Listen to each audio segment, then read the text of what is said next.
year was 2387. The universe was not a friendly place. It never had been, out in the darkness between stars.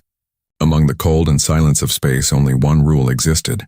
The strong survive, the weak disappear, and for 10,000 years. One empire had made sure of that rule, the Galactic Empire. They did not start small, no empire ever does.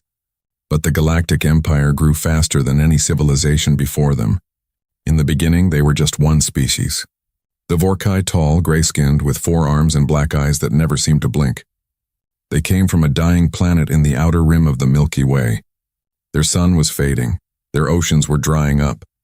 Their people were desperate, so they did what desperate people often do. They looked at their neighbors and decided to take what they needed. The first planet they conquered was called Saren. It was a green world, full of life, full of a gentle people called the Sarenai, who had never built a single weapon in their entire history. They believed the universe was peaceful. They were wrong. The Vorkai arrived with warships and fire. The Sarenai tried to talk. The Vorkai did not want to talk in 3 days. Saren was under Vorkai control in 1 month. The Sarenai were working in mines, pulling out minerals for their new masters. The Galactic Empire had begun. Over the next 10,000 years, the empire grew and grew, planet by planet, system by system. Any species that fought back was destroyed completely. Any species that surrendered was allowed to live, but only as servants. 47 civilizations had been wiped from existence, not defeated, not enslaved, erased. Their planets cracked open like eggs. Their atmospheres burned away. Their histories deleted from all records. The Empire did not like to leave reminders. Reminders gave survivors hope. And hope, the Empire had learned long ago, was the most dangerous thing in the universe by 2387. The Galactic Empire controlled 60% of the known galaxy. They had 3 million warships. They had weapons that could crack a moon in half. They had soldiers on 10,000 worlds. And they had one simple rule for every new species they discovered. Surrender or disappear. There was no third option. There had never needed to be. Then they found Earth. It started with a scout ship, a small Vorkai vessel, barely the size of a cargo freighter, was mapping the outer edges of the Sol system. The pilot, a young officer named Drax, was bored. He had been on mapping duty for 6 months. Nothing interesting ever happened on mapping duty. Then his scanner beeped. He looked at the screen and frowned. There was a planet, third from the sun, covered mostly in water and green land. Standard Class M world. He almost moved on. Then the scanner beeped again, radio signals. Thousands of them, no, millions. The planet was absolutely screaming with radio signals, television broadcasts, internet transmissions, satellite communications, military frequencies, civilian chatter, music, news, arguments, laughter. Drax sat up straight. He had never seen a planet produce so much signal noise. It was like the entire world was shouting at once. He checked the population count, 8 billion. 8 billion individual creatures, all talking at the same time. Drax sent his report to Empire Command and waited. The reply came back in 4 hours. Standard protocol, send the ultimatum. The ultimatum arrived at Earth on a Tuesday morning. It did not come quietly. An Empire ship 3 times the size of any human aircraft carrier appeared in orbit above Earth without any warning. Every telescope on the planet pointed at it instantly. Every news channel cut to breaking coverage. Every government on Earth scrambled their military in the first 60 seconds. The ship just sat there. It did not fire, it did not move, it simply waited. Then, on every single communication frequency humanity used, on every television channel, every radio station, every phone, every internet-connected device on the entire planet, a message appeared. It was in perfect English, perfect Mandarin, perfect Spanish, perfect Hindi, perfect Arabic, in every major language on Earth. The same message played, "People of Earth, you have been discovered by the Galactic Empire. You have 24 hours to transmit your complete and unconditional surrender. A representative of the Empire will arrive to accept your surrender and begin the transition of your planet to Imperial control. If you do not surrender within 24 hours, your planet will be destroyed. This is not a negotiation. This is not a warning. This is your only option. The Galactic Empire does not offer second chances." The message played on loop. Every 30 minutes for 24 hours. The reaction on Earth was exactly what anyone might expect. Chaos in every major city, people flooded into the streets. Some were crying, some were praying, some were packing bags as if they had somewhere to run. Governments called emergency sessions. Military generals pulled out plans they had made for exactly this kind of moment. Plans most of them had never believed they would actually need. Social media exploded. Some people said surrender immediately. That fighting was suicide. Some people said fight no matter what. That dying free was better than living as a slave. Some people said the whole thing was fake. A government trick, a movie promotion, something. Anything other than what it obviously was, but most people, when they finally sat quietly and looked up at the sky and saw that enormous ship just hanging there above the clouds like a dark moon, most people felt the same thing. Fear, cold, deep, very real fear. But in a mountain facility buried under 300 meters of rock in an undisclosed location, in a room with no windows and very bad coffee, something different was happening. There was no chaos in that room. There was no crying. There were 43 people sitting around a long table, and every single one of them was completely calm. This was the Emergency Unified Defense Council, a group that had existed in secret for 11 years. It had been created after astronomers detected unusual energy signatures coming from deep space, signatures that did not match any natural phenomenon. Most governments had wanted to keep it quiet. No need to panic the public, they said. Probably nothing, they said. But a small group of scientists, military strategists, and engineers had not been so sure. They had spent 11 years preparing, not for peace, for exactly this. At the head of the table sat a woman named General Amara Osei. She was 61 years old, her hair was short and white. She had spent 30 years in Earth's combined military forces and another 11 years running this secret council. She was not panicking, she was thinking. Around her sat the best minds Earth had ever produced, Dr. Chen Wei, the physicist who had spent a decade reverse engineering every piece of alien technology humanity had ever collected, mostly meteorite fragments and old satellite debris that seemed too perfectly designed to be natural. Admiral Yusuf Crane, commander of Earth's combined space fleet, a fleet that officially had 42 ships and unofficially had 43. The 43rd ship was the reason nobody in that room was panicking. They gave us 24 hours, said one of the council members, a young diplomat named Marcus Hale. He was the newest member of the group and the only one who looked genuinely frightened. 24 hours before they destroy the planet. They won't destroy the planet, said Dr. Chen Wei without looking up from his notes. They want the planet, said Admiral Crane. A destroyed planet is worthless to them. They want our resources, our population, our land. A dead planet gives them nothing. That's comforting, said Marcus. It was meant to be, said the Admiral. General Osei stood up. The room went quiet immediately. She had that kind of presence, the kind that did not need to ask for silence. We have spent 11 years preparing for this moment, she said, her voice completely steady. We always knew it was coming. We always knew it would be exactly like this. A bigger power showing up and expecting us to kneel. She looked around the table. We are not going to kneel. Silence. We are going to send them a message, she continued. And then we are going to send them the Odyssey. The room was very still. Marcus looked around, confused by the reaction, or rather the lack of one. Everyone else at the table simply nodded, as if this was the most natural thing in the world, as if sending a single ship against an empire of 3 million warships was a perfectly reasonable plan. The message Earth sent back to the Galactic Empire was short. We have received your ultimatum. We choose not to surrender. We are sending one ship to meet your fleet. We suggest you pay attention. In orbit above Earth, in the command center of the Imperial Scout vessel. Drax read the message 3 times. Then he read it a 4th time. He checked the translation to make sure it was correct. It was. He sent it up the chain of command and waited for the response. The response from Imperial High Command took 6 minutes. It said, confirmed, proceed with standard termination protocol. These humans are clearly not intelligent enough to understand their situation. Drax looked out the viewport at the small blue planet below. He almost felt sorry for them. Almost. 22 hours into the 24-hour ultimatum, humanity watched a ship leave Earth.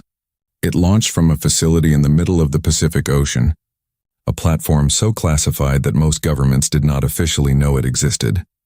The ship rose slowly through the clouds, and when it cleared the atmosphere and people got their first good look at it through telescopes and cameras and satellite feeds, There was a moment of complete silence across every broadcast on Earth. It was not impressive. At least it did not look impressive. The Odyssey was long and narrow, roughly the shape of an old naval destroyer.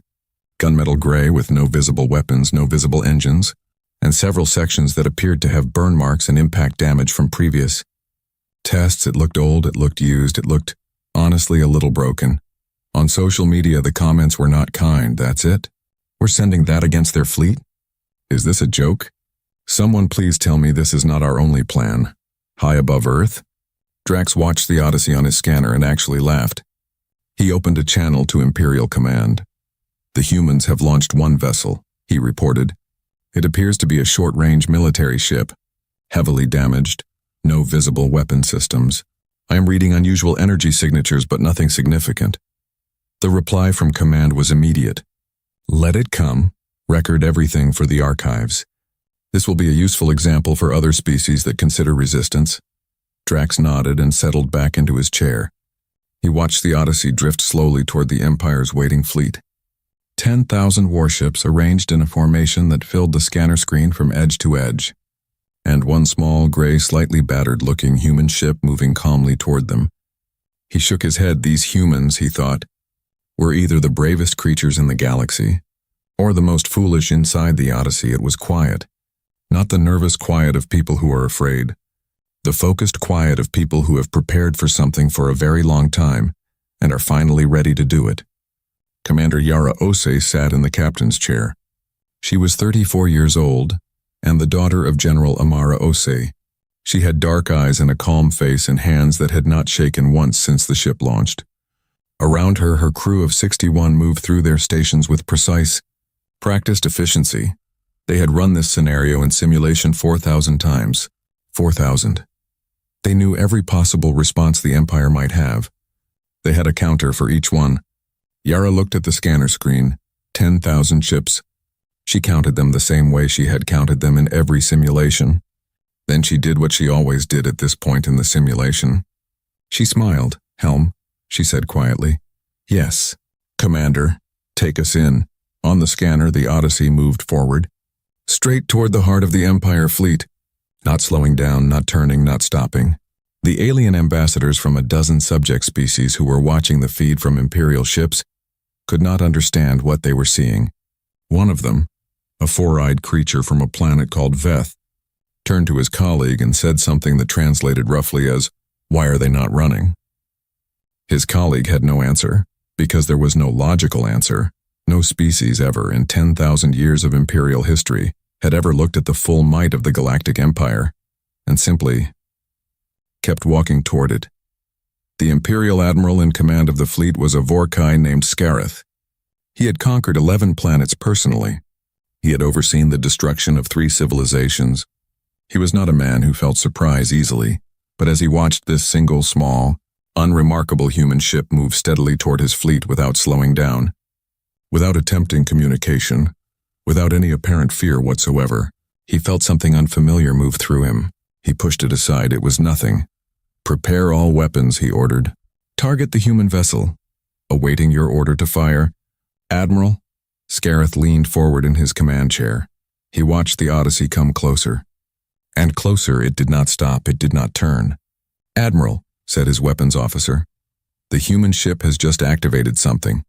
I am reading an energy buildup unlike anything in our records. Scareth stared at the scanner. What kind of energy? He asked. The weapons officer looked up from his console, and for the first time in his career, his voice was uncertain. I don't know. Admiral, Scareth looked at the little gray ship on his screen. It was glowing now, faintly at first, then brighter, back on Earth. 8 billion people watched their screens in that mountain facility. General Amara Ose stood with her hands behind her back and watched the feed from the Odyssey's external cameras. 10,000 enemy ships on one side, one human ship on the other. Her ship, her daughter. She did not let herself think about that last part. She was a general first, everything else second, but her hands, hidden behind her back where no one could see them, were shaking just a little on the Odyssey. Commander Yara watched the Empire fleet fill her entire view screen. 10,000 ships. She had stared at this image in simulation so many times it almost felt like a memory. Almost. She opened the ship-wide channel. Her voice was calm, completely calm. All crew, this is the commander. We are now entering weapons range. You all know what comes next. You all know what this ship can do. You have trained for this moment. You are ready. Let's show them what one human ship looks like when it stops being polite. She closed the channel, looked at the view screen, looked at 10,000 ships waiting to destroy everything she had ever known, and said one single word: activate. The Odyssey blazed like a new star, and the Galactic Empire, for the first time in 10,000 years, felt something it had never felt before: fear. The universe had a memory. It remembered every battle ever fought across its billions of years of existence. It remembered the first wars between the earliest civilizations, fought with rocks and fire on small forgotten worlds. It remembered the great fleet battles of the Vorkai expansion, when 1,000 ships became 10,000 and 10,000 became 1,000,000. It remembered the destruction of the Serenai, the burning of Veth Prime, the silencing of 47 worlds that would never speak again. The universe remembered all of it.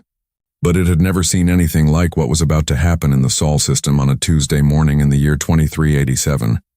Because what was about to happen had never happened before. Not once, not anywhere, not in 10,000 years of Imperial history. Admiral Scarith was not a nervous being. Nervousness was something he had burned out of himself a long time ago. The way you burn a weed out of a garden. Deliberately and completely, leaving no root behind. He had conquered 11 planets. He had watched 3 civilizations end. He had sat in command chairs on ships that were on fire and given orders in the same flat. Cold voice he used when giving orders on ships that were perfectly fine. Nothing made him nervous. He told himself this as he stared at his scanner. He told himself this as the Odyssey moved toward his fleet at a slow, completely unhurried speed, as if it had all the time in the universe. He told himself this as the energy readings from that small gray human ship climbed higher than anything his instruments had ever been designed to measure. He was not nervous. The tightness in his chest was something else entirely. He had no idea what it was. All weapons, he said. His voice was flat and cold, exactly as it always was. Fire! The Imperial fleet fired, all of it, every weapon on every ship. Activated simultaneously on a single target. The combined firepower of 10,000 warships was a number so large that the human scientist who later tried to calculate it had to invent new mathematical notation just to write it down. It was not a battle. It was not even an attack, it was an erasure. The space between the fleet and the Odyssey ceased to exist as a concept. There was no space, there was no darkness. There was no distance, there was only light. White and absolute and total, a wall of pure converted energy that traveled across the gap between the fleet and the Odyssey in less than 1 second and hit the human ship like the fist of a god. Every camera watching went blind. Every sensor array across the Sol system registered a spike and shut itself down to prevent damage. On Earth, 8 billion screens went white. In the mountain facility, General Amara Ose stood perfectly still. The screen in front of her was white. The room around her was completely silent. She could hear the ventilation system humming. She could hear someone breathing too fast 3 seats to her left. She could hear her own heartbeat. She did not move, she did not speak, she was a general. She had made her plan and executed her plan, and now the plan was doing what it was doing, and there was nothing left for her to do but wait. She waited. Inside the Odyssey, something extraordinary was happening. The energy hit the ship's absorption field like water hitting a sponge. Not like a wall hitting a wall. Not like a force meeting a resistance. Like water hitting a sponge, the field took it. All of it, every beam, every torpedo, every pulse, every lance, every type of weapon the Empire had ever developed. All of it flowing into the Odyssey's absorption matrix in one enormous continuous wave. The ship's interior lit up. Every surface blazed with a deep electric blue that had no business existing outside of a physics laboratory. Every panel, every screen, every metal wall, every floor plate, every ceiling glowing from within. The noise inside the ship was extraordinary. Not an explosion, not a crash, a hum, a deep resonating building hum that started in the floor and traveled up through the crew's boots and into their legs and into their chests and sat there vibrating, the way a very large bell vibrates after you strike it. Dr. Ren Okafor was not a man built for dramatic moments. He was a short, round, extremely precise engineer from Lagos who preferred his drama in the form of novels, and had once told Commander Yara that if anything on the ship ever actually went dramatically wrong, She should not expect him to behave well about it. He was staring at his engineering console now with an expression on his face that was not quite calm, and not quite panic, but somewhere in between. A very focused, very intense somewhere in between. The numbers on his screen were not numbers he had ever seen outside of theoretical simulations. "Field saturation," he said, and his voice only shook a little, which he considered a personal victory. "Climbing past 400%. 500, Commander, we are taking all of it. The capacitors are responding exactly as designed. 600, 700, talk to me." "Ren," said Yara from the captain's chair. She had not stood up. She had not gripped anything. She was sitting in exactly the same position she had been sitting in before the Empire fired. One leg crossed over the other, watching the monitors. 800%, said Ren. 900, Commander, the field is holding. I repeat, the field is holding, every system nominal. No structural stress beyond design parameters. I am reading. He stopped, looked at his screen, looked at it again. Ren, said Yara. Complete absorption. Commander, he said, and his voice had gone very quiet now. Quiet in the way that a voice goes quiet when a person realizes they are standing in the middle of a moment that will be told as a story for the rest of their life. We took all of it. Every joule they fired at us is now inside this ship. Field saturation is holding at 943%, and the capacitors are stable. He turned around and looked at Yara. We are 40 times more powerful than when we arrived. The bridge was completely silent for exactly 2 seconds.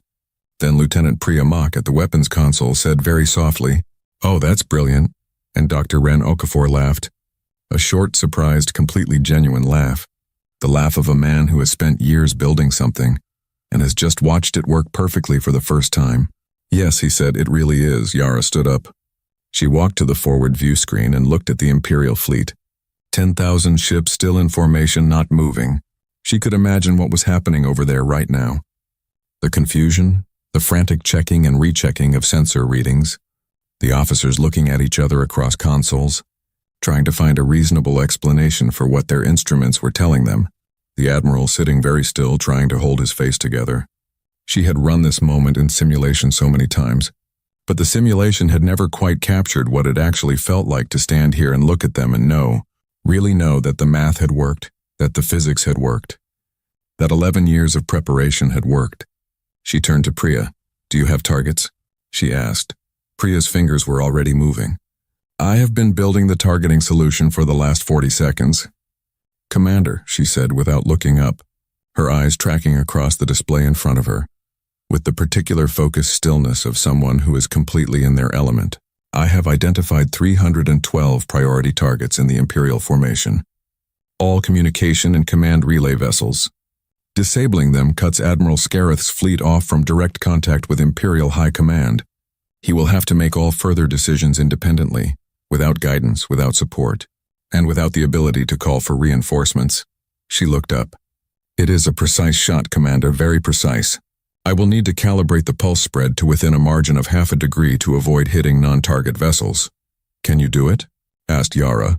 Priya looked almost offended. "I have done it in simulation 800 times. "That was simulation, Commander," said Priya, very patiently, the way a person speaks when they are choosing not to say what they actually want to say. "I can do it." Yara looked at her for one moment, then nodded. "Do it." Priya fired one pulse, blue-white, fast, precise, spreading outward from the Odyssey in a controlled fan pattern that had taken Priya 4 months to design and 800 simulations to perfect.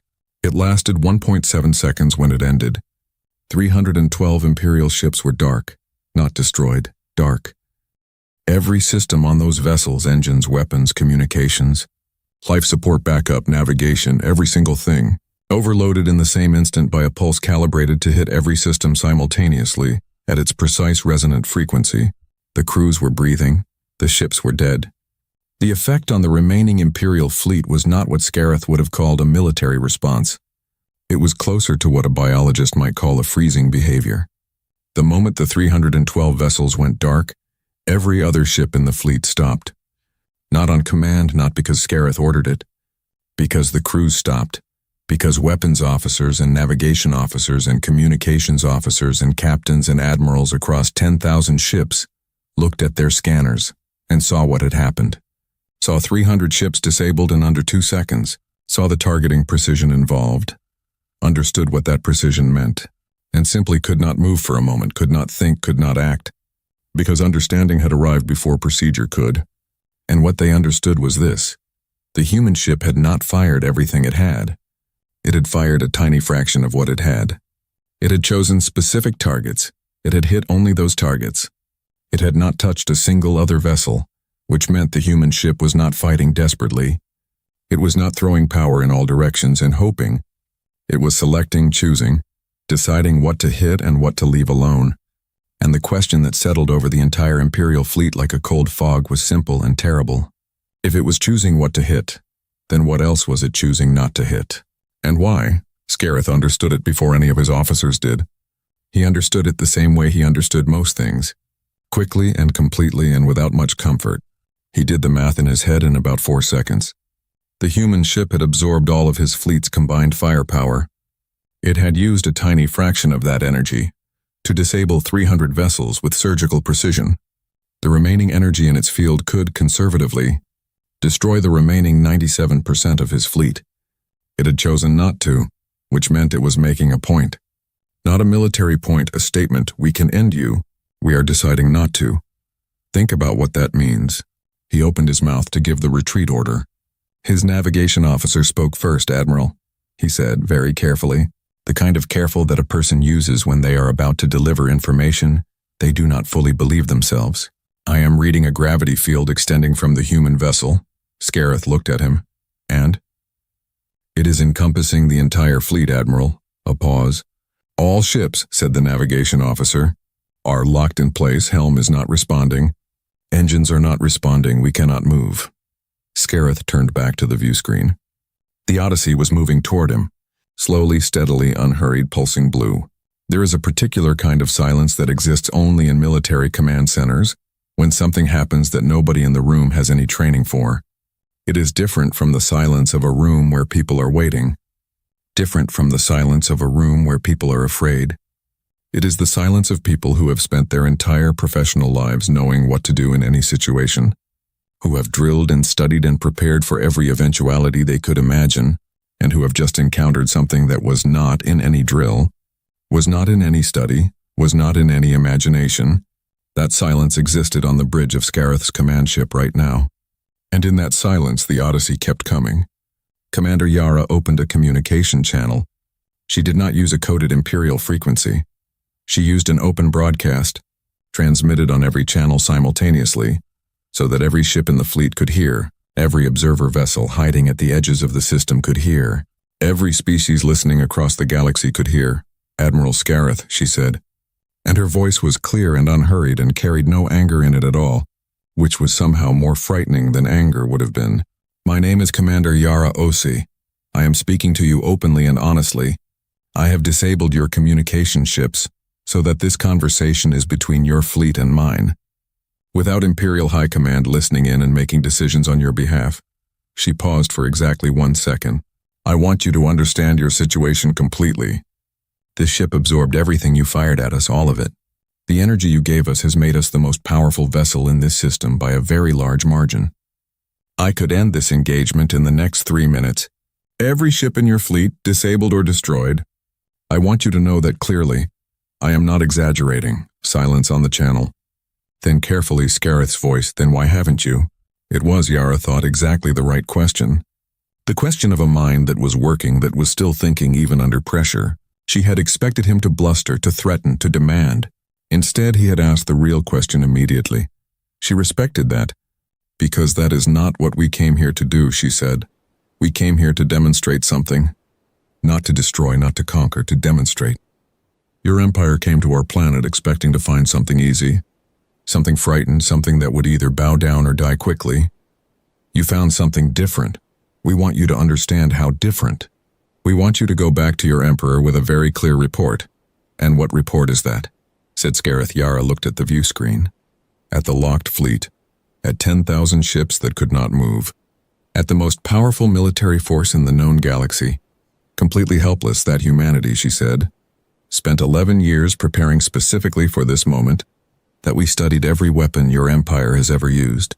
That we built a ship designed to absorb all of them. That when you fired everything you had at us, you made us stronger. And that when we had you completely in our power, we chose not to destroy you. We want your Emperor to sit with that information. We want him to understand what kind of species he is dealing with before he decides to try this again. Long silence. You would release us, said Scareth slowly.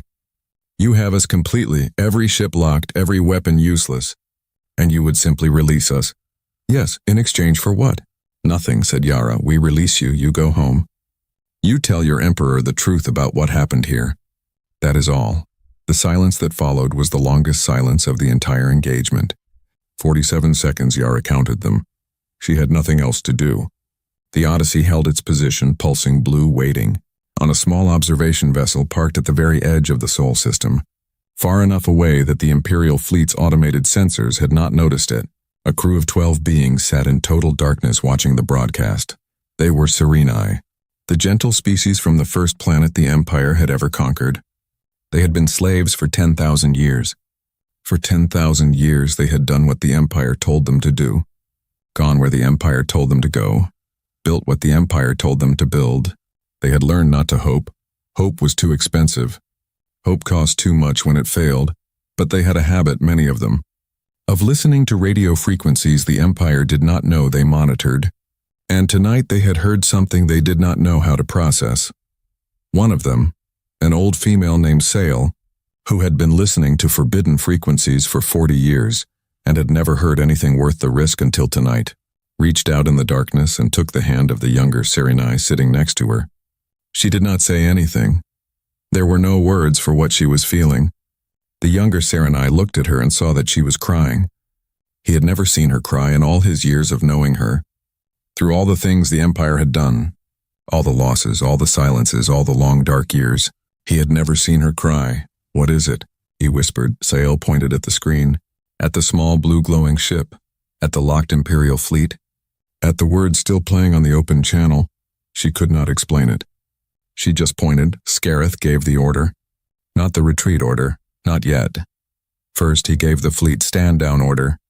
Weapons powered off, all aggressive systems disengaged. Then he opened a channel back to the Odyssey. Commander Osi, he said, and his voice was doing something it had not done in a very long time. Something his officers noticed and filed away and would talk about later in careful whispers. It was doing something almost like respect. I will take your message to the Emperor. Thank you, Admiral, said Yara. I have one question, said Scareth. Ask it. The weapon you built, he said. The absorption field. How long did it take you to develop it? Yara was quiet for a moment. 11 years, she said. Another silence. You built it before we arrived, said Scareth. You built it before first contact? Yes, you knew we were coming, we suspected, said Yara. We prepared. That is what humans do when we suspect something. We prepare. Scareth looked at his view screen. At the small gray ship that had just done something no ship in Imperial history had ever done. I see, he said quietly. The gravity field released. It happened gradually, ship by ship from the outer edges of the formation inward, so that no ship would collide with another in the scramble to move. A detail, Scareth noted, that required considerable precision and considerable consideration of the welfare of his crew, from a ship that could have simply let them all crash into each other. From a ship that could have destroyed them all, he did not know what to do with that. He filed it away for later. The Imperial fleet left. They did not call it a retreat in their official logs. They called it a tactical redeployment pending further assessment. But every being on every ship knew what it was. They had arrived with 10,000 warships and the absolute certainty that nothing in this system could stop them. They were leaving because something in this system had stopped them completely, without even trying very hard. The last Imperial ship crossed out of the Sol system, 47 minutes after the gravity field released. The Odyssey watched them go. Inside the ship, no one cheered. This surprised some of the younger crew members, who had half expected someone to shout or celebrate, or at least make some kind of noise acknowledging that they had just repelled the most powerful military force in the known galaxy, with one ship and 61 people. But the older crew members, the ones who had been on the project longest, understood why there was no cheering because they all knew the same thing. This was not the end, this was the first move. The Empire would go home and think, and then the Empire would come back. And next time they would come differently. Yara sat back down in her captain's chair. She looked at the empty scanner screen where 10,000 enemy ships had been 20 minutes ago. "Signal Earth," she said. Lieutenant Priya opened the channel. Yara spoke. "Earth. This is Commander Osei aboard the Odyssey. The Imperial fleet has withdrawn from the Sol system. All 61 crew are unharmed. The Odyssey is fully operational at 943% field capacity." She paused. "Tell everyone to rest tonight. Tomorrow we have a great deal of work to do." This was the beginning, not the end. The Empire will think about what happened here, and when they are done thinking, they will make a decision. We need to make sure they make the right one. She closed the channel, looked at the stars, thought about 47 civilizations, thought about 10,000 years of fear, thought about a four-eyed creature on a ship somewhere watching a small human vessel do something no one had ever done, thought about what it might mean for everyone, not just for Earth. In the mountain facility on Earth, General Amara Osei had not moved for the past hour. She was still standing in front of her screen, still watching. When the last Imperial ship disappeared from the Sol system scanner, and the space around Earth was empty and quiet and theirs again, she finally exhaled one long, slow breath. The room around her erupted. People were hugging, laughing, some crying, voices overlapping, a noise that was entirely human and entirely wonderful. Amara stood in the middle of it and let it happen around her. Then she raised one hand, the room quieted. "We have one night," she said. "One night to be glad about what happened today. One night to call your families to sleep, to feel what you are feeling right now." She looked around the room, at the faces of the people who had spent 11 years building toward this moment. "Tomorrow morning we start phase 2. Because my daughter was right, this was the beginning. And the beginning is the easy part." She paused. "Get some sleep far across the galaxy." In a throne room built from the bones of conquered worlds, a message was being delivered to the Emperor of the Galactic Empire. The Emperor was very old, very patient. He had ruled for 300 years. He had never received a message like this one. He read it twice. Then he set it down and looked out the enormous window at the stars. One human ship had absorbed everything his fleet had fired. One human ship had locked 10,000 of his vessels in place. One human ship had released them without destroying a single one. He sat with that for a long time, then he called for his best general. The Emperor of the Galactic Empire had a room that nobody knew about, not his generals, not his advisors, not even his personal guards. It was a small room. Deep inside the Imperial Palace, behind 3 doors that only opened for him, carved into the rock of the planet itself like a secret the world was keeping. There was nothing in it, no furniture, no screens, no windows. Just rock walls and silence and a single light that never changed. He came here when he needed to think. He had been coming here for 300 years. In that time, he had made decisions in that room that had ended civilizations, redirected the course of history, shaped the lives of 1 trillion beings across 60% of the known galaxy. He was not a cruel being by nature, he was a practical one. Cruelty was simply a tool that practical beings sometimes needed. He sat on the floor of that room now in the dark, and he thought about one small gray ship. He thought about it for 6 hours. Then he stood up, walked out and called for General Marin. General Marin was not like Scareth. Scareth was a conqueror. He was built for the open charge, the overwhelming force, the application of so much power that resistance became mathematically pointless. Marin was something else. She was thin, pale, quiet, with eyes that moved constantly, taking in everything, missing nothing. She had never led a fleet into open battle. She had never needed to. In 40 years of Imperial service, she had ended resistance on 19 worlds without firing a single weapon. She used patience. She used information. She used the particular cruelty of knowing exactly where something hurt and pressing there, precisely, deliberately until it broke. The Emperor told her what had happened in the Sol system. She already knew. She had been watching the entire engagement on a private feed that not even Scareth knew existed. She had watched the Odyssey absorb everything. She had watched 300 Imperial ships go dark in under 2 seconds.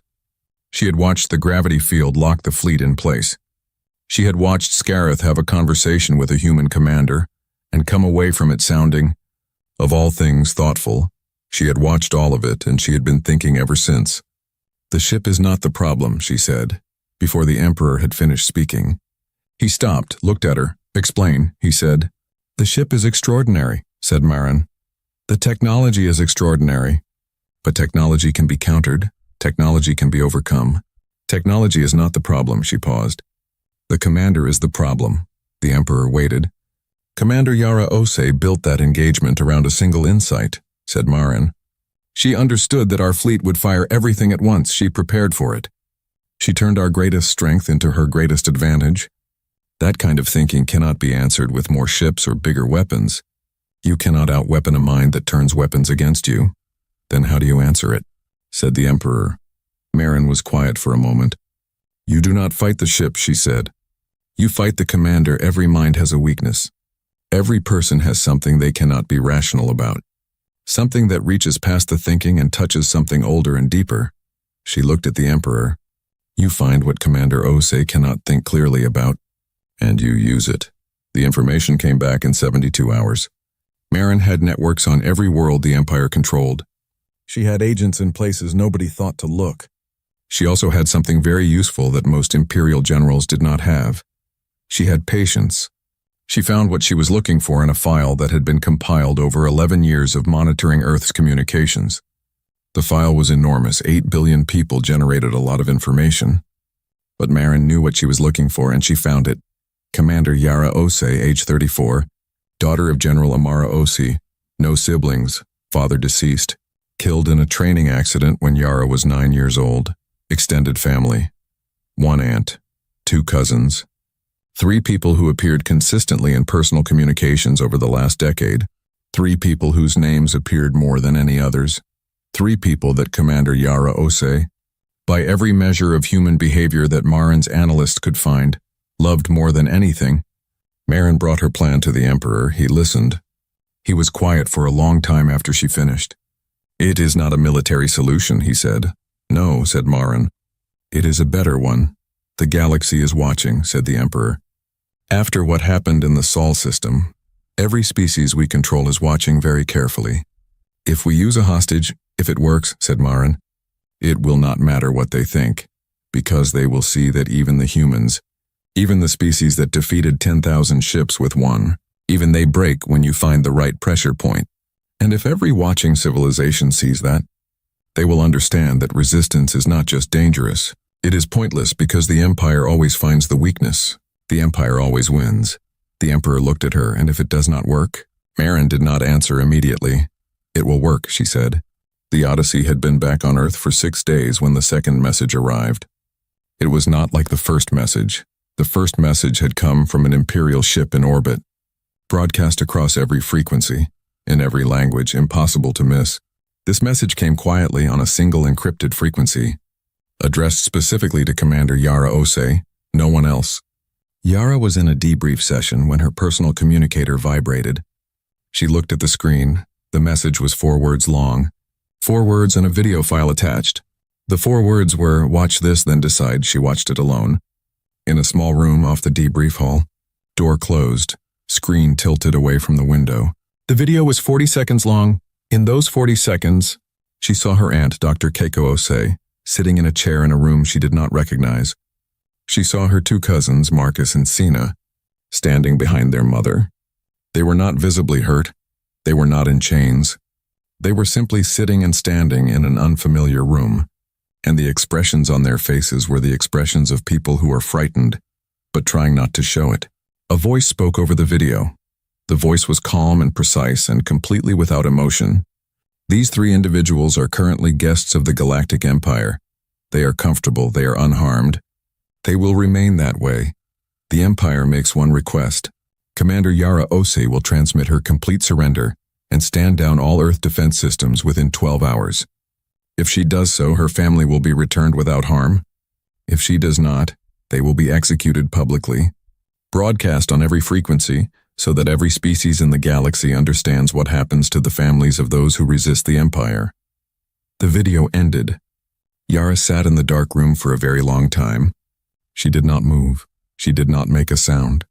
She sat and she breathed and she looked at the blank screen where her family had just been. Then she stood up, walked back into the debrief room, sat down and said very quietly, "We have a problem." The Emergency Unified Defense Council met within the hour. General Amara Ose sat at the head of the table. She had watched the video. Her face showed nothing. But the people who knew her well, the people who had worked beside her for 11 years, noticed something in her eyes that had not been there before. Something tight, something controlled with considerable effort. Keiko was her sister Marcus and Sina were her nephew and niece. She sat at the head of the table and showed nothing. "Report on the extraction attempt," she said. Dr. Marcus Hale looked at his notes. "We have been unable to locate the holding facility. The signal from the video was routed through 17 relay points across 4 star systems. We traced it back as far as the Vorkai outer colonies and then lost it. We do not know where they are being held. Silence options," said General Osei. "We could attempt to negotiate," began someone. "The Empire does not negotiate," said the general. "Next option. We could comply with the demand." "We will not comply," said the general. "Not under any circumstances. The moment we comply, we demonstrate that this works. Every human being on this planet becomes a potential hostage. Every person with any connection to anyone in a position of responsibility becomes a target. We do not comply." "Next option." Another silence, longer this time. "There is a third option," said Yara. The room looked at her. She was very still, not the stillness of someone who is calm, the stillness of someone who is holding a great deal of something very still so it does not spill. "What option?" said her mother. Yara looked at her. "We let them think it is working," she said. Here is the thing about Yara Osei that most people did not know. Because most people only saw the commander, the calm one, the one who sat in the captain's chair while 10,000 warships fired everything they had and did not even stand up. Most people saw that and assumed calm was her nature, that she was simply built without the parts that produced fear or panic, or the kind of deep personal terror that grips a person when something they love is in danger. She was not built without those parts. She had every single one of those parts. They were working right now. She could feel them, she felt them the entire time she sat in that debrief room and spoke in a steady voice and laid out her plan and answered questions and did not let any of the people around the table see what was happening behind her eyes. But she had learned something a long time ago. She had learned it the hard way. When she was 9 years old and a man in a uniform knocked on their door and told her and her mother that her father was not coming home, she had learned that feeling something and being controlled by it were two different things. You could feel it completely, feel every part of it. Let it exist inside you without pretending it did not. And still, choose what you did next. She called the Odyssey crew back to the ship at 300 hours. No announcement, no explanation over comms. Just a message to each crew member personally. They came, all 61 of them. Some still pulling on jackets as they came through the airlock. Some with sleep still in their eyes. All of them there. Yara stood in the center of the bridge and told them everything. The video, the hostages, the demand. She told them about the plan, the full plan, the part that most of the council did not know yet, the part that only 3 people on Earth knew. Yara herself, her mother, and Dr. Chen Wei, who had designed it 11 years ago as a contingency that everyone hoped they would never need. When she finished, the bridge was silent for a long moment. Then Dr. Ran Okafor said, "You built the contingency into the ship from the beginning." "Yes," said Yara. "The absorption field," he said slowly, working through it, "was not just designed to absorb incoming weapons fire." "No," said Yara. "It was designed to absorb anything," said Ren. "Any energy, any type, any magnitude." "Yes," he was quiet for a moment. "Including the Kyrath cannon," he said. The words landed in the room like a stone dropped into still water. The Kyrath cannon, the Empire's final weapon. The weapon that had ended 3 civilizations and cracked 2 moons. The weapon that existed officially only in classified Imperial records, but which Dr. Chen Wei had inferred from the mathematical signatures of those destroyed worlds, had modeled, had built the Odyssey's field specifically to counter. The weapon that could destroy a solar system if the operator chose to use it at full power, including the Kyrath cannon, said Yara. "They will use it," said Lieutenant Priya from her station. "Yes," said Yara. "They will point it at Earth." "Yes, and you are going to fly into the path of it." Yara looked at her. "Yes." Priya nodded slowly, then she turned back to her console. "Then we should get moving," she said. "We have a lot of preparation to do, and I would prefer not to be rushed when we are doing something like this." The Odyssey launched at dawn. General Amara Osi watched it go from the observation deck of the Pacific facility, She watched it rise through the early morning clouds and disappear into the brightness above. She stood there for a long time after it was gone. Her communications officer appeared at her shoulder. "Ma'am, General Marin of the Imperial Forces is requesting a response to their ultimatum." Amara did not turn around. "Tell her the commander is considering her options," she said. "Tell her she will have an answer within 6 hours." "Yes." "Ma'am." The officer left. Amara stayed at the window. The sky was turning from pink to blue above her, somewhere up there. Her daughter was flying toward something that she herself had helped design, had helped build, had spent 11 years preparing for, and that she would now give anything to take back. She was a general first. Everything else second, she told herself this. Quietly, several times General Marin received the response and permitted herself a small feeling of satisfaction. Considering her options, that was the language of a person who was afraid. That was the language of someone doing the internal calculation of what they were willing to lose, and discovering that the answer was nothing. She had seen it before many times. It always ended the same way. She sent her reply. 6 hours is acceptable. The Empire is patient. Commander Osei is wise to think carefully. Then she activated the Kyrath cannon. Not to fire it, not yet, just to warm it up. Just to make sure that when the time came there would be no delay. The Kyrath cannon was not a small weapon. It occupied the entire rear third of a ship that was itself the size of a small moon. It had been built over 40 years by the greatest weapons engineers the Empire had ever produced. It had been used 6 times in Imperial history. 6 times was enough. 6 uses and 47 civilizations had understood what it meant. You did not need to fire it often when people understood what it could do. 4 hours into the 6-hour window. Marin's scanner officer looked up from his console. "General," he said, "the Odyssey has launched from Earth." Marin looked at him. "One ship," said the officer, "moving on a direct intercept course with our position. At current speed, it will reach us in approximately 90 minutes. Marin was still. "One ship," she said. "Yes, General." "They are sending the Odyssey?" "Yes." "General," Marin thought about this.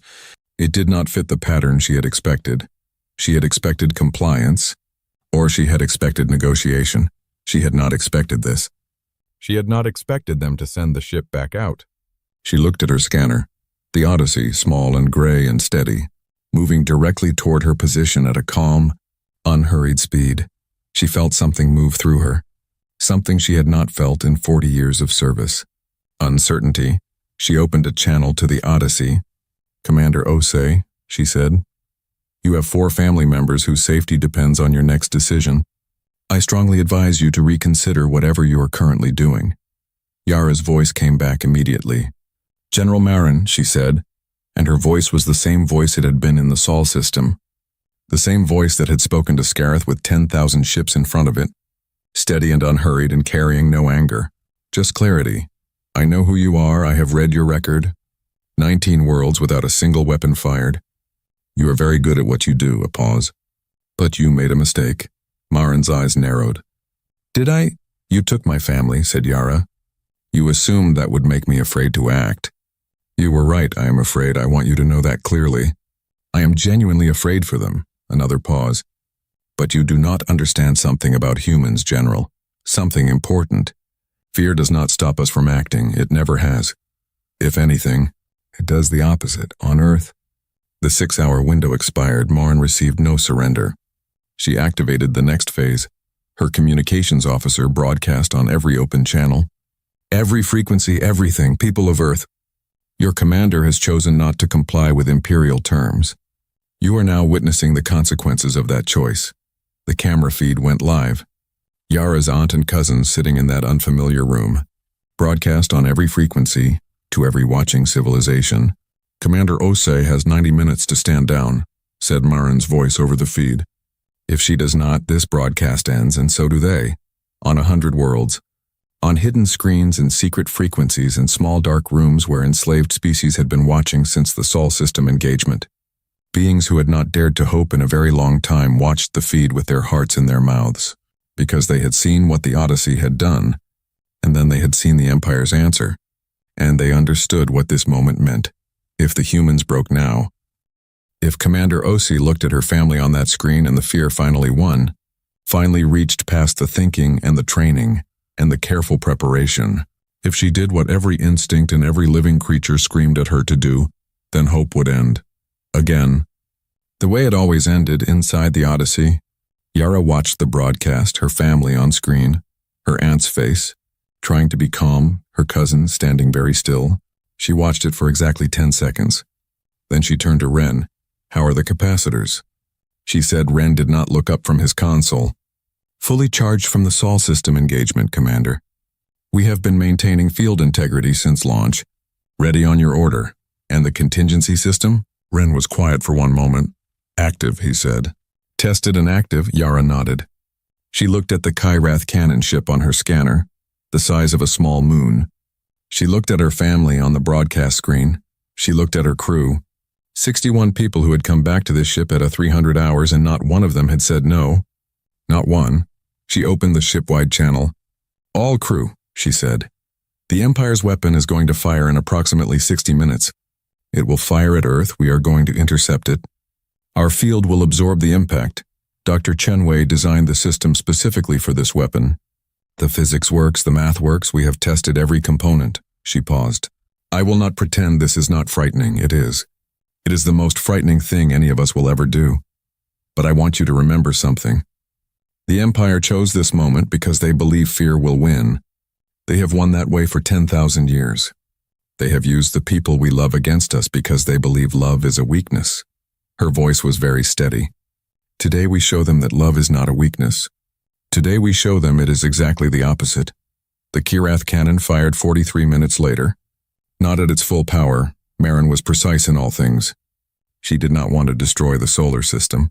She wanted to destroy Earth, specifically surgically as a demonstration. The beam that left the cannon was not light. It was not energy in any form that human physics had a comfortable name for. It was a focused collapse of local space-time, a directed unraveling of the bonds that held matter together.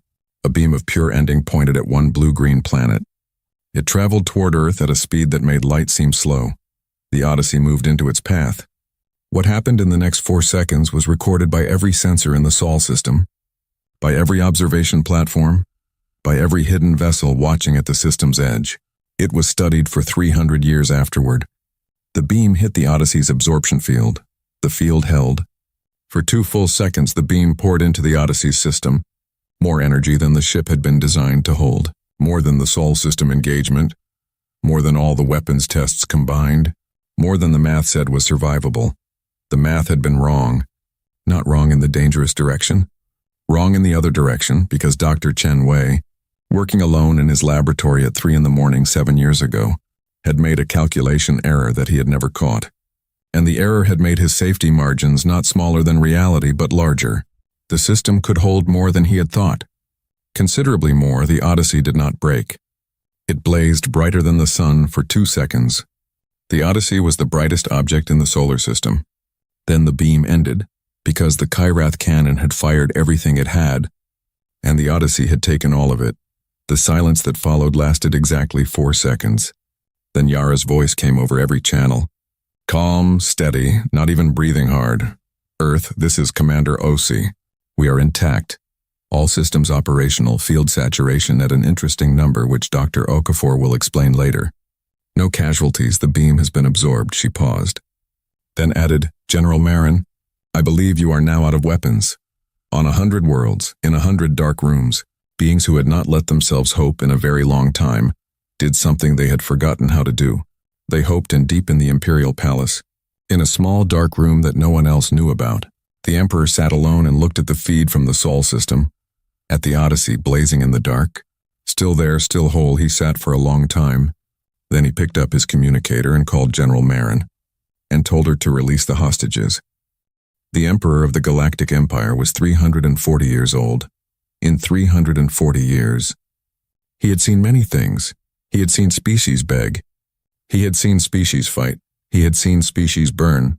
He had seen the greatest civilizations in the known galaxy reduced to silence and dust and memory. And he had watched all of it from a throne built from the bones of conquered worlds, and felt nothing in particular about any of it. Feeling things was not efficient. Feeling things slowed down decisions. He had removed feeling from his process a long time ago. The same way you remove a malfunctioning component from a machine, Cleanly, completely, and without sentiment. He was a machine now in the way that mattered. He processed information, he made decisions, he produced outcomes. For 300 years this had worked perfectly. Then one small gray ship had absorbed the Kyrath cannon. He sat in his small dark room for 4 hours after he made the call to Marin. He sat and he thought and he did something he had not done in a very long time. He felt something, not fear exactly, something older than fear, something that lived underneath fear. In the place where very intelligent beings go when they realize that their entire model of how the universe works has just been quietly and completely dismantled. The universe had a rule: the strong survive, the weak disappear. He had built his entire existence on that rule. He had built an empire on it. And now a species had arrived that was strong enough to absorb everything he threw at them, and gentle enough to let his fleet go home, and patient enough to spend 11 years preparing, and brave enough to fly one ship into the path of the Kyrath cannon. And he did not know what category to put them in. Strong, obviously, but not cruel. And in his experience, strength without cruelty did not exist. Strength without cruelty was a story that weak species told themselves to feel better. Except it was sitting right there on his scanner, blazing like a small sun, still whole, still calm, still choosing what to do next. Marin released the hostages 3 hours after the Emperor's call. She did it without explanation, without negotiation, without any of the performance that usually accompanied imperial decisions. She simply opened the door of the room where they had been held and said very quietly, to no one in particular, "They may go." Then she walked to her command chair and sat down and looked at the Odyssey on her scanner. Still there, still blazing. She had spent 40 years reading people, reading the small signals, the hesitations, the micro-expressions, the words chosen and the words avoided, finding the weakness and pressing there. She was very good at it, but she had misread this one. She had looked at Commander Yara Osi and seen a daughter, and daughters, in her experience, always broke when their family was threatened. Always, she had never been wrong about that. Until today, she sat in her chair and she thought about what that meant. Not tactically, not strategically. She thought about what it meant that a person could love someone completely, could be genuinely afraid for them, could feel all of it fully, and still choose to fly into the Kyrath cannon. She thought about that for a long time. Yara's Aunt Keiko and her cousins Marcus and Sena were transported back to Earth on a small neutral vessel, operated by a species called the Then, who had spent 200 years as Imperial servants, and who had volunteered for this particular job the moment they heard what was happening. The Then pilot, a young female named Osa, did not speak much, but when Keiko thanked her for the transport, Osa looked at her with 4 pale eyes and said, very carefully in accented but clear English, "We have been watching your family for 3 days. We did not know humans before this, we know them now. It is an honor to carry you home." Keiko did not know what to say to that. She held Osa's 4-fingered hand for a moment. That was enough. The Odyssey held its position outside Earth's orbit for 6 hours after the Kyrath cannon engagement. Not because it needed to. The ship was fully operational. Every system running. The crew unharmed. The absorbed energy sitting in the capacitors like a sleeping sun. It held position because Yara needed to think. She sat in her captain's chair and she thought. She thought about the Empire, about the Emperor, sitting somewhere in his palace, processing what had happened about Marin, who had released the hostages not because she was forced to, but because her Emperor had told her to, which meant the Emperor had made a choice. A real choice. The Emperor could have escalated. He could have sent another fleet. He could have pointed another weapon. He had chosen not to, and choices, Yara had learned from her mother, were the most important thing in the universe. More important than weapons, more important than technology, more important than the size of your fleet or the power of your ship. Choices were what you actually were, she called her mother. General Amara Ose appeared on the screen looking exactly the same as she always looked, which was to say composed and watchful and like a person who was not going to tell you what she was feeling, unless she decided to. She had decided to. "Keiko and the children are home," she said. Before Yara could speak, "They are safe. They are being checked by medical. They are fine." Yara exhaled, one long, slow breath. "Good," she said. A pause. Her mother looked at her through the screen. "You should have told me," said Amara. "I know, the full plan. You should have told me before you launched. I know, said Yara. You would have tried to stop me. Amara was quiet for a moment. Yes, she said, I would have. Another pause. I would have been wrong to, said Amara. It was the closest thing to I was afraid for you that General Amara Osi had ever said to her daughter in a professional context. Yara understood it completely. I know, she said softly. I know. Mom? She opened a channel to Imperial space 30 minutes later. Not to Marin, not to Scarith, to the Emperor himself. She did not know if he would respond. She sent the request and waited. The response came back in 7 minutes, which meant, Yara noted, that the Emperor had been sitting near his communications console, which meant he had been waiting, which meant he had expected her to call, which told her a great deal. The Emperor's face on screen was not what she had expected. She had expected something dramatic, something that looked like power. He was simply old, an old-faced, gray-skinned, with forearms folded across his chest and black eyes that were very still and very watchful. He looked at her the way a person looks at something they are trying to understand. Commander Osei, he said. Emperor, she said. They looked at each other across a distance of several thousand light years for a moment. You absorbed the Kyrath cannon, he said. Yes. My scientists tell me that should not have been possible. Your scientists were working from incomplete information, said Yara. We have been studying your technology for 11 years. We understood your weapons better than you understood ours. The Emperor was quiet, and now, he said. Now we talk, said Yara. About what? About what comes next, she said. Because something comes next. It always does. You can send another fleet. You can build another weapon. You can spend the next decade trying to find something that works against us. And we will spend that same decade getting better at absorbing it, or... She paused. Or we can talk about something different. I am listening, said the Emperor. And Yara Osi, commander of the Earth Defense Vessel Odyssey, 34 years old, daughter of a general, captain of 61 people who had chosen to come back to the ship at 0300 hours without being asked twice, took a breath and said what she had been preparing to say since the first day she read the mission briefing 11 years ago. Not the part about the ship, not the part about the weapons, the other part, the part that was not in the official briefing, but that she had written into her own private notes the first week she joined the project, when she was 23 years old and still new enough to believe that the point of preparing for a fight was to find a way not to have it. Your empire controls 60% of the known galaxy, she said. You have 3 million warships. You have 47 destroyed civilizations on your record. And right now at this moment you are sitting in a palace built from conquered bones, talking to a human commander whose ship absorbed your most powerful weapon and is still floating calmly in space. She looked at him. How is that working for you? The Emperor blinked. It was a very small movement, but Yara saw it. I am serious, she said. Not as an insult, as a real question. You have spent 10,000 years conquering. Are you satisfied? Is the Empire what you wanted it to be? Are the beings under your control happy? Are you? A very long silence. Emperors do not discuss satisfaction, he said finally. I know, said Yara. That is exactly the problem.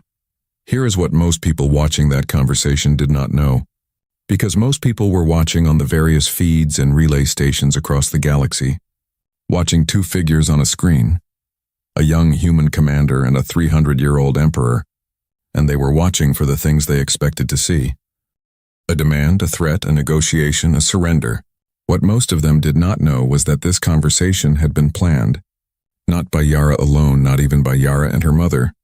It had been planned across 11 years by every member of the Emergency Unified Defense Council, refined through 600 simulations, tested against every possible Imperial response, built around one central insight that Dr. Chen Wei had put in the very first project document and that no one had ever removed.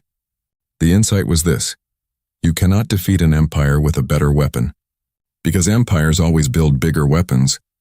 You can only defeat an empire by changing what it wants. And the only way to change what something wants is to show it something it has never seen before, something it cannot categorize, something that does not fit any existing model. A ship that absorbs weapons and then lets the fleet go home. A commander who flies into the Kyrath cannon for her family and still refuses to surrender. A species that spends 11 years preparing for a fight and then, when they win the fight, immediately asks if there is another way. 47 civilizations, said Yara. The Emperor looked at her. You destroyed 47 civilizations, she said. Not conquered, not absorbed, destroyed. Gone, no record, no survivors. No history, yes, said the Emperor. Why? She said a pause. They resisted. So did we, said Yara. We did more than resist. We beat your fleet with one ship and absorbed your best weapon. We are still here. Are you going to destroy us? The Emperor was very still. That is becoming increasingly impractical, he said. So what does that tell you? Said Yara. What does it tell you that the one species you could not erase is the one standing here asking you to stop? Another silence, longer this time. What exactly are you proposing, Commander? Said the Emperor. I am proposing, said Yara carefully, that you have spent 10,000 years building a structure. A very large, very powerful, very expensive structure, and I am suggesting that the structure has a flaw in it that has been there since the beginning and that you have never had to face because nothing was ever strong enough to show it to you. And what is the flaw? It only works, said Yara, if everyone is afraid of you. She let that sit for a moment. The moment someone stops being afraid, the whole thing starts to come apart. Because fear is the only thing holding it together. Not loyalty, not agreement, not shared purpose, just fear. And fear is the least reliable material you can build anything out of. Because the moment something comes along that people are less afraid of than they are of you, or something comes along that they love more than they fear you, the whole structure cracks. She looked at him. We are that crack, far across the galaxy, on 100 worlds, on hidden screens and secret frequencies. Beings who had been slaves for generations were watching this conversation. The Serenai Elder Sail was watching from a small room that she shared with 11 other Serenai, on a station that the Empire used for mineral processing. She had been a slave for 63 years. She had been listening to forbidden frequencies for 40 of them. She had watched the Sol system engagement. She had watched the Kyrath cannon. She had watched the hostage situation and the release, and now she was watching this. An old emperor and a young human commander having a conversation that no one in the history of the Empire had ever had before, not because no one had ever wanted to, but because no one had ever been in a position to. Sail reached out in the dark and took the hand of the young Serenai beside her. He was 22 years old. He had been born into slavery. He had never known anything else. She did not say anything. She just held his hand and they watched the screen together. I have ruled for 300 years, said the Emperor. I know, said Yara. I have never been spoken to this way. I know that too, said Yara. I am speaking to you this way because I think you are capable of hearing it. I think you are more intelligent than your actions suggest. I think you have been operating inside a system for so long that you have stopped questioning whether the system is right. A pause. I think, she said more quietly, that somewhere in 300 years, you stopped being the builder of the Empire and started being a component of it. And components do not ask whether the machine should exist. They just run. The Emperor looked at her for a long time. You are very young, he said. Yes, said Yara. You believe things are simpler than they are. Sometimes, she said. But I also just absorbed the Kyrath cannon, so I think you should hear me out. Something happened on the Emperor's face.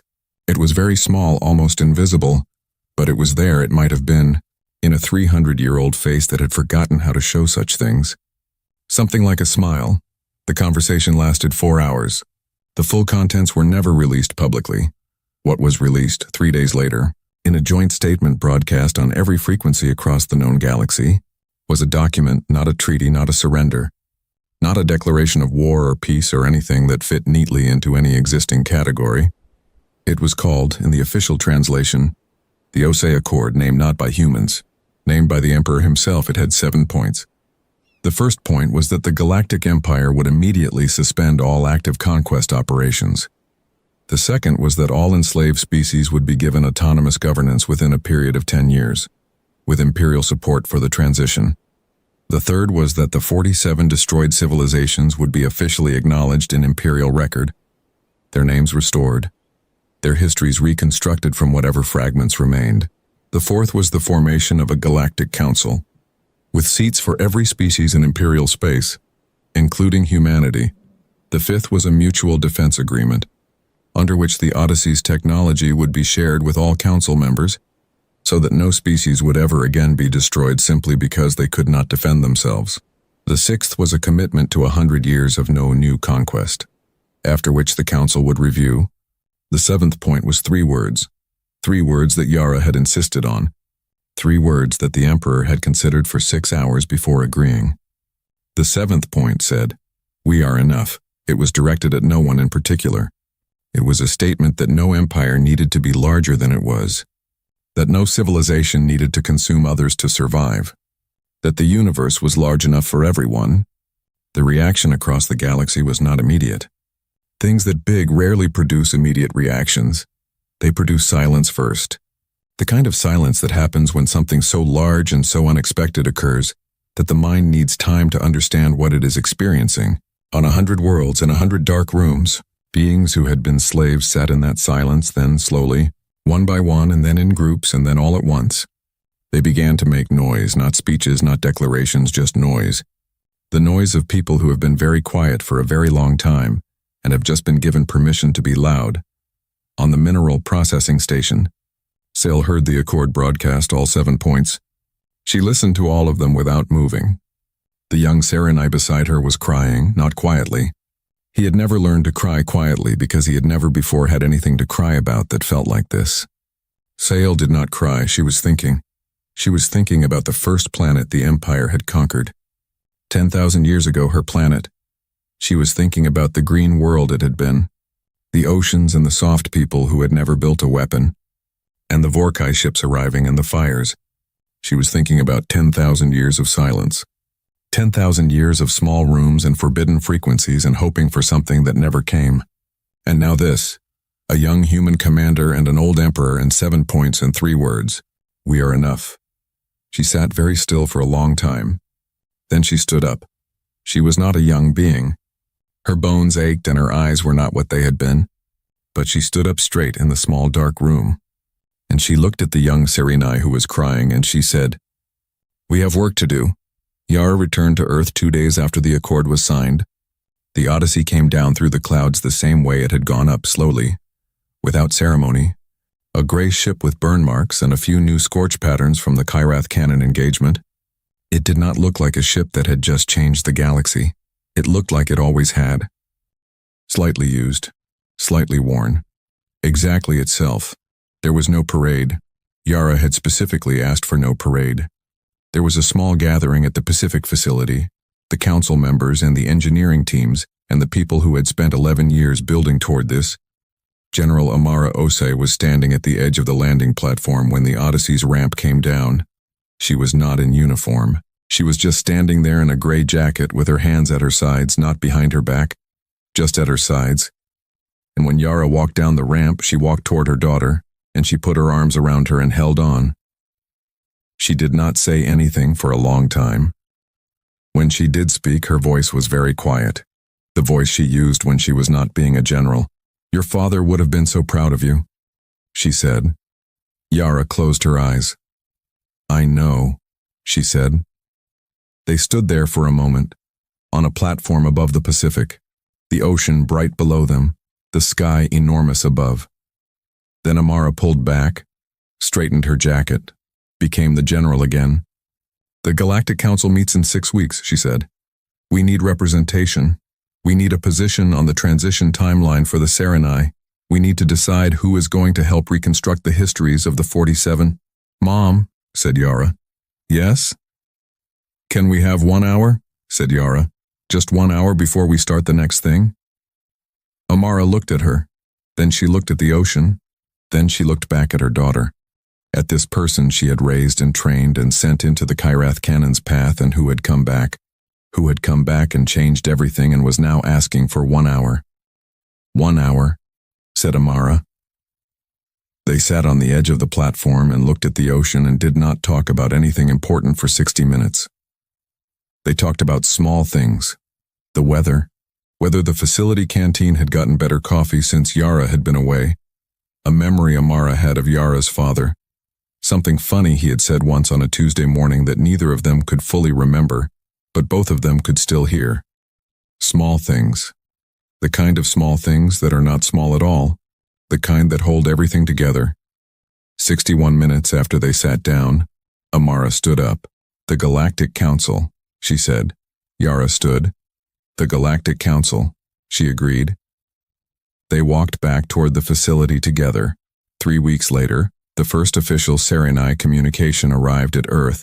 It was from Ciel. It was addressed to Commander Yara Ose personally. It said, "Commander, my name is Ciel. I am of the Serenai, the first people your empire will help to be free. I have been listening to forbidden frequencies for 40 years. I was listening when you spoke to your fleet before the Sol system engagement. I was listening when you absorbed the Kyrath cannon. I was listening when you spoke to the Emperor. I want you to know that on that station, in the dark, we held hands. A young Serenai who was born into slavery held my hand, and we watched you together. He has never known a free world. He is going to know one now. I do not have words for what that means. I am not sure words exist for it. But I wanted you to know that we were watching. We are always watching. We were waiting for a very long time. Thank you for being worth waiting for." Yara read the message alone. In a small room, door closed, she read it twice. Then she put her communicator down on the table and looked at the wall for a long time. She was not going to cry. She was not. She was a commander.